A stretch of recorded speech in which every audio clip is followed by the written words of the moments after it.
Instagram റീൽസിന്റെ reach കൂട്ടാൻ പല വഴികളില്ലേ? റീൽസുകളിൽ നമ്മളത് കാണാറുമുണ്ട്. നമ്മുടെ ഈ പ്രയാസിന്റെ റീച്ച് കൂട്ടാൻ എന്താ വഴി? എപ്പോഴും ചിലരെല്ലാം പറഞ്ഞു കേട്ടിട്ടുണ്ട്, എത്ര പാലിച്ചിട്ടും ദൈവം കേൾക്കണില്ല എന്ന്. അപ്പൊ നമ്മുടെ പ്രയാസിന്റെ റീച്ച് കൂട്ടാൻ ഒരു വഴി പറയാം. അതാണ് വിശുദ്ധ കുർബാന. മനസ്സിൽ സേവ് ചെയ്ത് വെച്ചോ. നമ്മൾ ബലി അർപ്പിക്കുമ്പോൾ നമുക്കും നമ്മുടെ കുടുംബത്തിനും നമ്മൾ നേടിയെടുക്കുന്നത് മറ്റൊരിടത്തും കിട്ടാത്തൊരു സംരക്ഷണമാണ്. ബലിപീഠത്തിൽ പിടിച്ചാൽ അഴിയാത്ത ഒരു കുരുക്കുമില്ല. ദൈവം ഇത്ര എടുത്തു വരുമ്പോ പറഞ്ഞാൽ തീരാവുന്ന പ്രശ്നങ്ങളല്ലേ നമ്മുടെ ലൈഫിലുള്ളൂ. ഇൻസ്റ്റഗ്രാം റീൽസിന്റെ റീച്ച് കൂട്ടാൻ മറ്റൊരു പ്രധാനപ്പെട്ട കാര്യമാണ് അതിന്റെ എൻഗേജ്മെന്റ്. ലൈക്സ് വേണം, ഷെയർസ് വേണം, കമന്റ്സ് വേണം.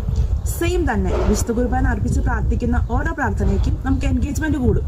കാരണം സ്വർഗത്തിലെ സകല മാലാഖമാരും സകല വിശുദ്ധന്മാരും നമ്മുടെ പ്രാർത്ഥനകൾ ദൈവസന്നിധിയിൽ എത്തിക്കാൻ തിടുക്കം കൂട്ടും.